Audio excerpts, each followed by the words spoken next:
जम्मू और कश्मीर की हसीन वादियाँ आजकल बर्फबारी का सीज़न दिख रही हैं और हर तरफ बर्फ ही बर्फ नज़र आ रही है, लेकिन जब ये बर्फ हटती है तो उसके बाद क्या होता है? उसके बाद इन खूबसूरत वादियों को कुछ दाग लगे नजर आते हैं। वो दाग क्या हैं हम आपको बताते हैं। हमारी रिपोर्टर उनीबा ज़मीर शाह कुछ दिन पहले वादी नीलम गई थी और जहां दरिया, आबशारों और पहाड़ों पर जगह जगह कचरे के ढेर नजर आ रहे थे। मतलब How sad is that? That is sad. Let's watch.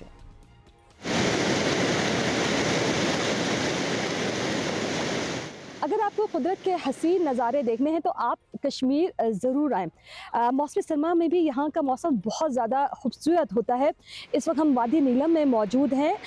वादी नीलम को कहा जाता है कि ये दरिया की, आबशारों की और ये बुलंद बाला पहाड़ों की हसीन तरीन वादी है। ये नीलम पॉइंट है। दरियाए नीलम हमारे बिल्कुल सामने से गुजर रहा है।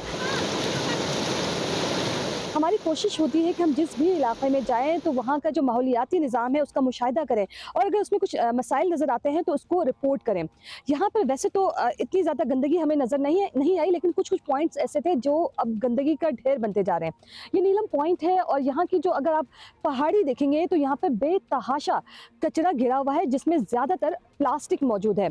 माहिरीन कहते हैं कि इस प्लास्टिक से ना हमारे दरिया महफूज हैं, ना समंदर महफूज है, ना हमारे ग्लेशियर्स महफूज हैं, यहाँ तक कि ये आर्कटिक तक पहुँच चुका है। ये कैसे पहुँचता है? दरअसल जब ये गलता सड़ता है या टूटता फूटता अगर हम कहें तो ये छोटे छोटे प्लास्टिक के ज़रात, जिसे माइक्रो प्लास्टिक कहा जाता है, उसमें तब्दील हो जाता है। ये हवाओं के ज़रिए, पानी के ज़रिए ये मुख्तलिफ मकामात पर पहुँच जाता है और बिल आखिर ये हमारे जिस्म में दाखिल होता है, हमारे खून में शामिल होता है, हमारी ग़िज़ा का हिस्सा बनता है और हमें बीमार करता है।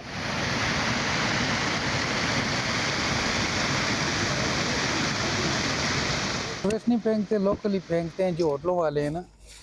यहाँ पे फिर गाड़ियाँ आती नहीं हैं, क्या करें वो बेचारे भी, इसलिए जगह नहीं है फेंकने की, यहाँ से नीचे फेंकते हैं। ये गंदगी इस वजह से होती है। बकाया यहाँ पे दरिया में नहीं फेंकते, इसलिए मुजफ्फराबाद में पानी पीते हैं ये वाला। यहाँ पे कोई ऐसा सिस्टम ही नहीं है, गाड़ियाँ ही नहीं है। मकामी अफराद के मुताबिक यहाँ पे सयाह बड़ी तादाद में आते हैं, खूबसूरत तस्वीर बनाने के लिए आते हैं, क्योंकि अगर कचरा ना उठाया गया तो आइंदा आने वाले वक्तों में ये खूबसूरत नज़ारे कुछ बदनुमा भी हो सकते हैं।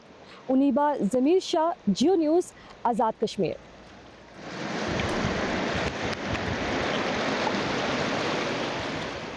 दरिया की आवाज़ बड़ा सुकून देती है। वैसे मैं सोच रही थी अनीबा अगर ना पॉइंट आउट करती तो मुझे तो खूबसूरती नजर आई थी, क्योंकि मैंने चूज किया था कि मैं सिर्फ खूबसूरती देखूंगी, लेकिन गंद काफी पड़ा, लेकिन कचरा बहुत ज्यादा है। भाई ये पानी की प्लास्टिक की बोतलें जब खत्म होगी ना तब मुझे लगता है कि असल जो कचरे का एक इंग्रेडिएंट है ना, जो सोर्स है, उसमें कमी आएगी।